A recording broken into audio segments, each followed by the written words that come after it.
Hello, everybody. This is Nai T Ting. It is my greatest pleasure to share this lecture series with you. Uh, I decided to call it Pharmaceutical Statistics because uh, the first time when I teach this course, I just called this course Statistical Applications in Clinical Trials. I taught this course many years later, and later I went to teach at Columbia University, and then they changed the title of the course to be Pharmaceutical Statistics. I like that title quite a bit. So there's a set of 15 lectures in this series introducing about pharmaceutical statistics, mainly about uh, clinical drug development. How does statistics help with these entire drug development process? And there's a disclaimer that it all represents my personal point of view. It's not my employer's point of view.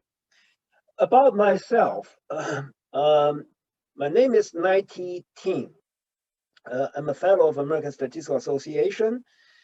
I got my PhD from Colorado State University in 1987, major in statistics. Currently, I'm a director at Biostatistics and Data Sciences Department within Boehringer Ingelheim Pharmaceutical Inc. I've been there since 2009. And like I said, I graduated from Colorado State University in 1987. And between 1987 and 2009, I was working at Pfizer. uh, I also serve as an adjunct professor in the Department of Statistics at University of Connecticut. I actually started teaching this course back in 2003. Uh, and by the way, today is March of 2021. So I've been teaching this course for almost 18 years. And in 2014, Columbia University, the biostatistics department at Columbia University approached me and asked me to teach the same course. So I started teaching at Columbia in 2015. So I've been teaching this course, the same lecture materials. It's a one semester material. I sort of condensed into 15 lectures. So it was very fortunate for me to have this opportunity to teach this course. I forgot to mention that I really appreciate the opportunity that offered me to provide this set of lectures.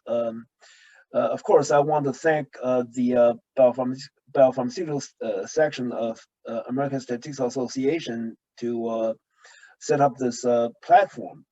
But I want to offer my deep appreciation, special thanks to Dr. Jingjing Ye, who sort of not only proposes recording, and she actually recorded all these lectures.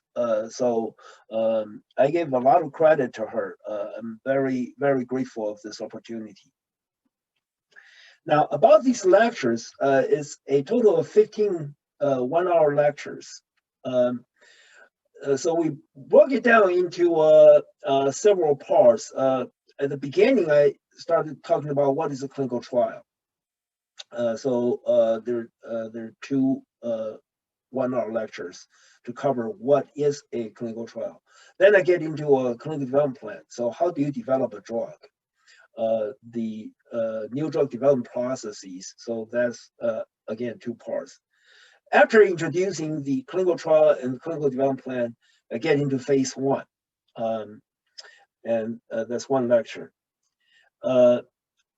I did devote 3 lectures into phase two because for those who are aware of me or knows my publications and my books, is that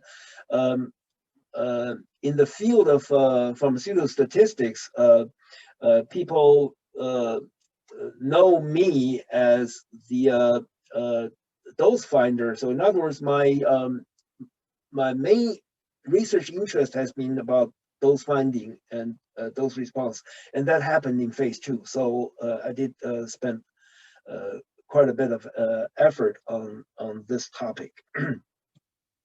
And then we're going to talk about SAP, all right, planning and reporting your analysis.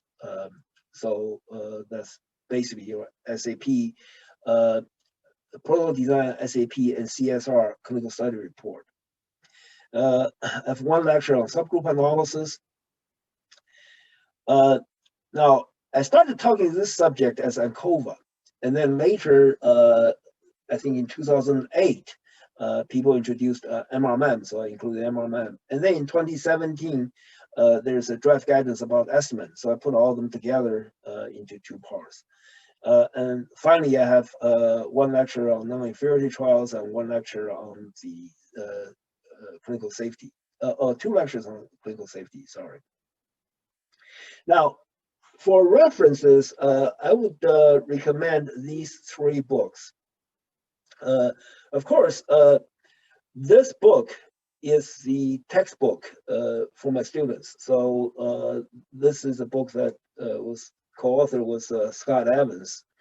And since it's published, I've been using it as a textbook for my class. So students take my class and they're doing homework, and they came to me and they said, you know, Nike, these 2 other books are very helpful with their homework. So then I realized, I mean, these 2 books are going to be helpful for you to have a better understanding about the pharmaceutical statistics also. So I think that's what I have at the beginning of this whole series. I hope you can benefit from some of the experiences I'm sharing, and I hope by going through the lecture series, I'm not wasting your time. Thank you very much.